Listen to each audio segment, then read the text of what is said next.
Hey you geeks! Spoilers ahead. Well, episode 6, the eye, seemed to be lacking the eye that I at least hoped was coming. It is eyeless, as it were, and while they say that the look of the eyeless is fear, I was rather underwhelmed. The show had all the makings of a Sanderlanche going into this episode, and it just sorta stopped. Relax. Take a deep breath. Despite, or perhaps because of the slower pace, we did get to count our dead and further contemplate the sword, the stone, and the apples. Also, we get to see a new world rise from the ashes of the old. Cool stuff on paper, yet on screen, I feel like I should be on the edge of my seat waiting for the finale. I was for Wheel of Time, though that finale ultimately let me down. Maybe they're setting our expectations so low for the finale in order to blow us all away. The death toll. Oh no, Antonmo is dead. I'm shocked. I'm shocked to find that gambling is going on in here. You're winning. Yet our main cast weathered the blast fairly well. Queen Muriel only got blinded in the aftermath, right here. So it's not a plot hole that she could see at the beginning of this episode. And she may yet see again. Hawkeye regained his sight after a single episode of MASH. That compound is the most beautiful thing I've ever seen. I'm really surprised at how well Muriel's taking the loss, even swearing to return. For I, Miriel, daughter of Ar-Inziladun, vow this. Numenor will return. While it is Elendil who wants to leave and never come back. Let us put this land behind our sails. Yes, this is the type of bait and switch I hoped would save poor Antomno, but just as a side plot. Now they seem to be making it the main plot. Elendil already had tenuous ties with his faithful roots before. The past is dead. We either move forward or we die with it. And now listening to an elf has cost him his favorite son. Where is my son? He is not so inclined to listen again. Though Elendil only thinks Isildur is dead. We and Beric know better. On the one hand, Beric is basically this dog. No Name's faithful companion, toils at his master's side in the coal mine, day in, day out. Cave-in happens, only the dog gets out. And it's the dog that runs up the hill and rings the bell. On the other,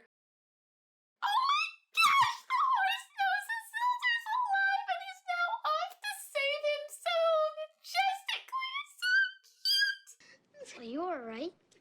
She's fine.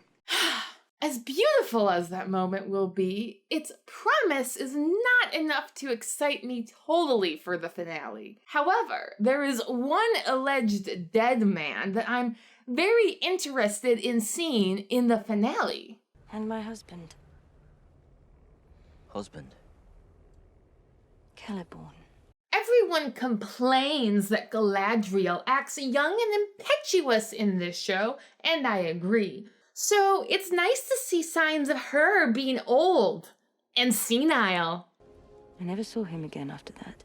Quit telling everyone I'm dead! Sometimes I can still hear his voice. Yes, everyone who believes that Celeborn is dead, please stand on your heads. If you have done so, No, he's not dead! upon reviewing the show's limited source material, I note something curious. In Lindon, north of the Lune, dwelt Gil-galad.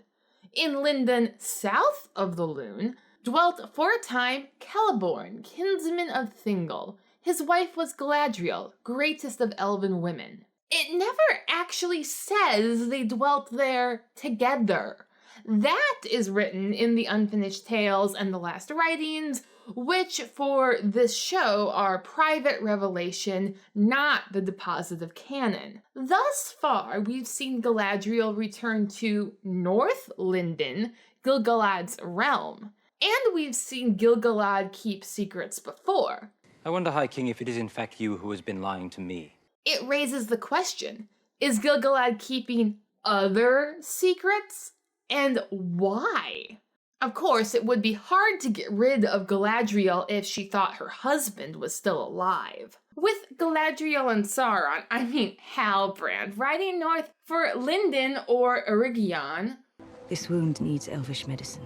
Is this the driving question which is supposed to excite us for the finale? If so, I don't think they set it up very well. I enjoy doing extra reading to understand a story's Easter eggs or symbolism, but the driving question of the entire plot should be fairly obvious.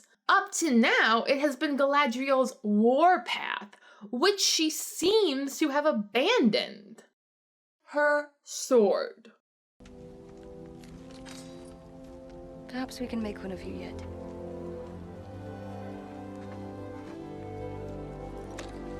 And yet she hasn't given up the dagger. This could have been a momentous moment, as it was what her character was supposed to learn this season. You have fought long enough, Galadriel. Put up your sword. But she gave up her sword before on the ship to Valinor and kept the knife. So we're really back to where she was at the end of episode 1. Though maybe she has a difference of intent. Instead of a woman digging herself deep into a hole when she just spouted wise words as part of her confident Noldor act. Humility has saved entire kingdoms, the proud of all but led to ruin.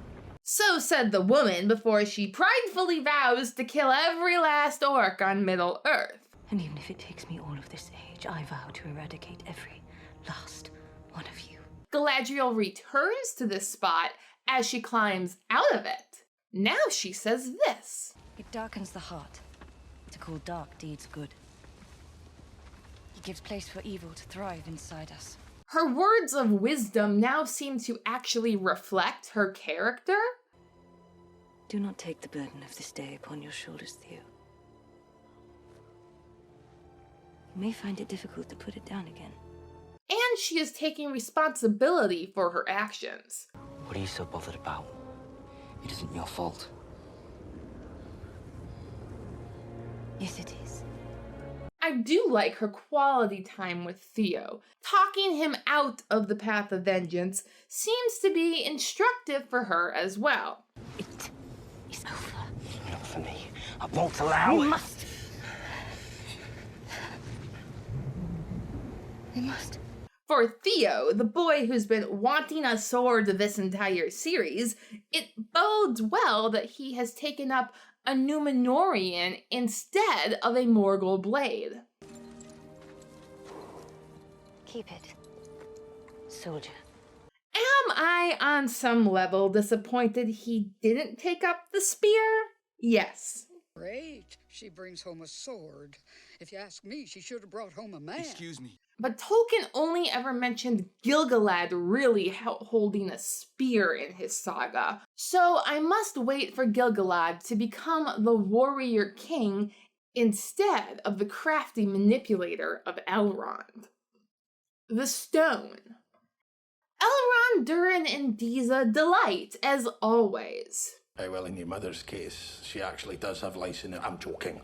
Elrond shows off his knowledge of dwarvish ways, in keeping with the Elrond we know from the books.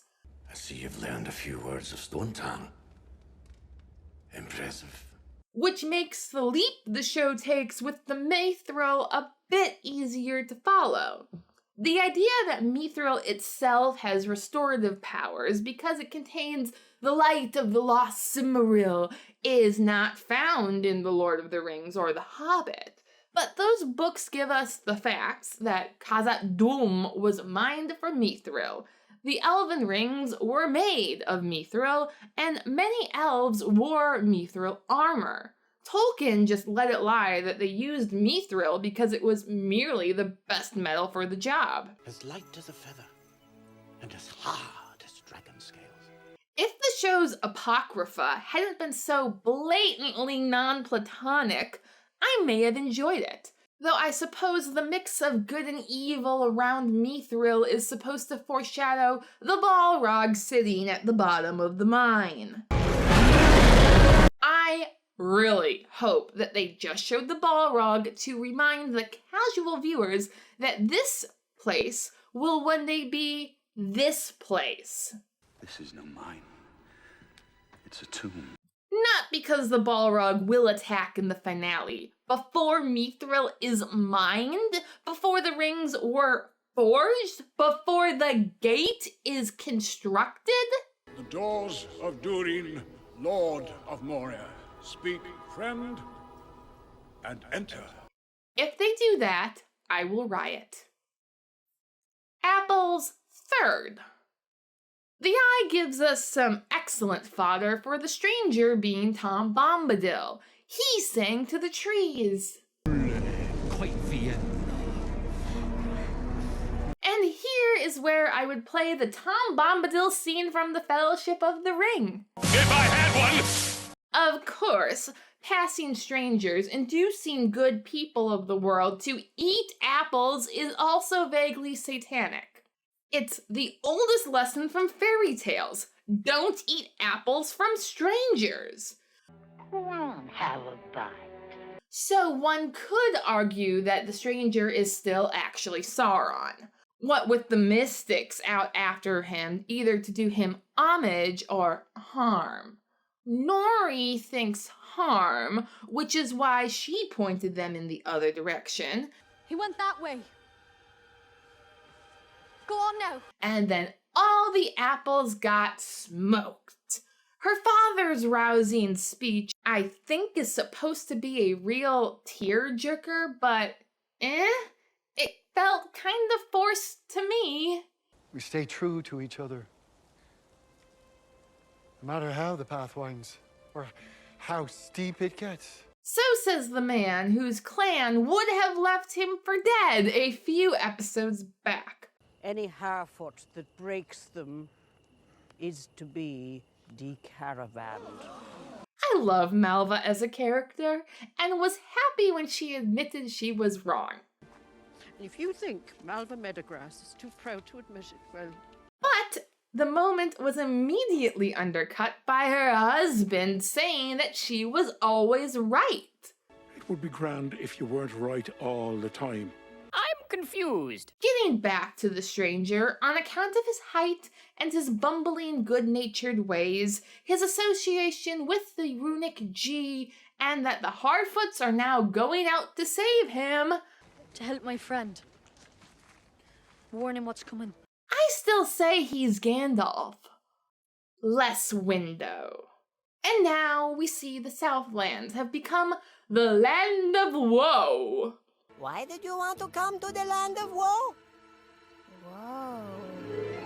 Do you think it's a coincidence that the magic sword and Toto Baggy Pants' bean did exactly the same thing, releasing water that transformed the landscape, just with opposite endings? Let me know that in the comments.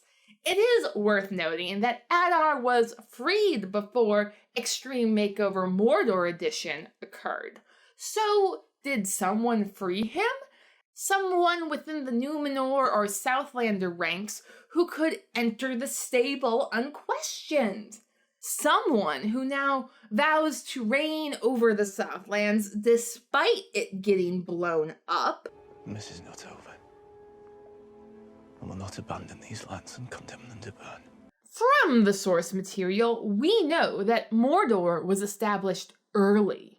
1000, Sauron, alarmed by the growing power of Numenor, When did men like me build kingdoms such as this?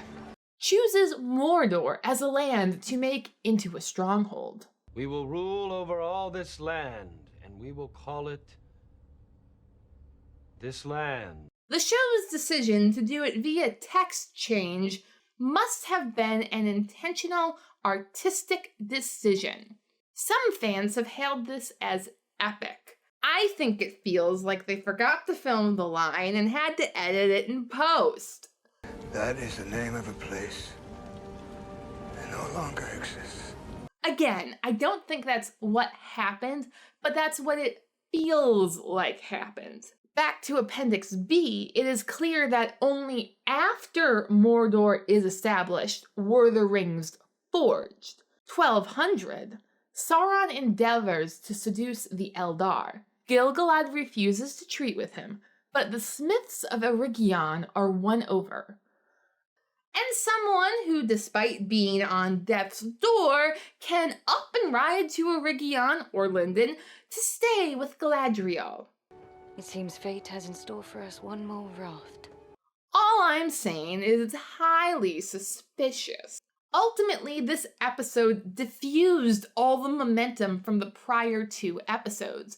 Sure, our leads are off to new places. A fresh start. Then I will report to our High King. But they don't carry the sense of urgency for tasks that must be accomplished before the season ends. Sure, the advertising promises a Sauron reveal, and the fans are expecting it. I just wish there was more in the story to get me jazzed for the finale. Of course, I'll watch it, but I want to be excited to watch it. And the show's just not doing it for me.